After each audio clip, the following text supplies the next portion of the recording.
Hi friends, నేను మీ Kiran Rao. Welcome back to Kiran Rao Bigg Boss channel. Bigg Boss season 9 first week nominations అయితే అయిపోయాయి. ఎపిసోడ్లో అయితే కాలేదు, లైవ్లో అయితే అయిపోయాయి. నామినేషన్ సందర్భంగా కొందరికైతే ఓటింగ్ పెరుగుతుంది. మెయిన్గా బిగ్ బాస్లో నామినేషన్సే విన్నర్ని డిసైడ్ చేస్తాయి. ఇలాంటి నామినేషన్లో అయితే ఒక కంటెస్టెంట్ తనుజకి అయితే ఓటింగ్ చాలా పెరిగింది. ఎందుకంటే మనం చూసే కామెంట్స్ అండ్ ఎపిసోడ్ చూసినప్పుడు కూడా ఎంత బాగా కుకింగ్ చేసినట్టు అనిపించినా కూడా కాస్త ఎక్కువగా మనకు ఈ కామనర్స్ రియాక్ట్ అయినట్టు అనిపించింది ఫస్ట్ ఆఫ్ ఆల్ అయితే ఇప్పటి వరకు చూసిన దాన్ని బట్టి. అండ్ అదేవిధంగా కొందరు ఓటింగ్ పర్సంటేజ్ ఎలా ఉంది అన్ని పోల్స్లో అనేది చూద్దాం. సో మీరు నామినేషన్ చూసుంటారు లైవ్లో కొందరు, ఎపిసోడ్లో సగమైన కొందరు. మీకు ఎవరు నచ్చారు అనేది గట్టిగా కామెంట్ చేయండి, వీడియోని లైక్ చేయండి బిగ్ బాస్ చూసేవారంతా. అండ్ సబ్స్క్రైబ్ చేసుకోండి. ఇక ముందు వచ్చే ఎలిమినేషన్స్, కెప్టెన్సీ మొదలైన అప్డేట్స్ మీకు ఎర్లీగా మీ దాకా రావాలి అంటే. సో అన్ని పోల్స్లో ఒకే విధంగా వస్తుంది. అసలు ఎలిమినేషన్ కూడా ఈసారి చాలా ఇంట్రెస్టింగ్ ఉండబోతుంది ఒకవేళ ఉంటే.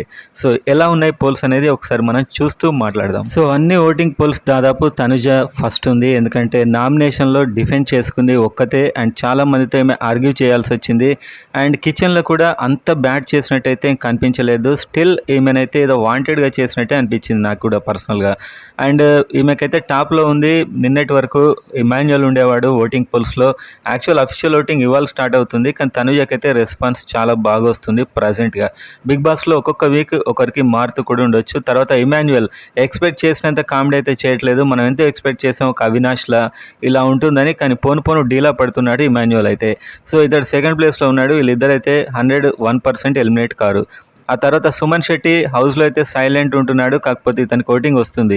ఏదో విధంగా అయితే ఇతనికి పాజిటివ్ ఉన్నారు కొందరు కామెంట్స్లో అయినా ఎక్కడైనా. సుమన్ శెట్టి ఓటింగ్ ప్రకారం అయితే ఎలిమినేట్ అవ్వడం చాలా కష్టం. మనకు తెలుసు ఓన్లీ అనఫిషియల్ పోల్స్లో మాత్రమే స్ట్రెంగ్త్ తెలుస్తుంది. ఎలిమినేషన్స్ కాస్త డిఫరెంట్గా జరుగుతుంటాయి.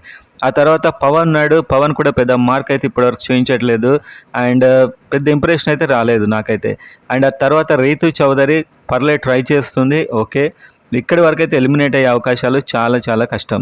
అండ్ ఆ తర్వాత వస్తాడు రాము రాథోడ్. సో మనం ఎంతో ఎక్స్పెక్ట్ చేసాం, కానీ ఇప్పటివరకు ఆ ఎక్స్పెక్టేషన్కి అయితే రీచ్ కాలేదు. ఓకే, ఇతడు ఇంకా లీడ్ తీసుకోవడం, ఆర్గ్యుమెంట్స్ కాస్త ఎక్కువ చేయడం మొదలైనవి అయితే కనిపించలేదు. ఆ తర్వాత సంజన.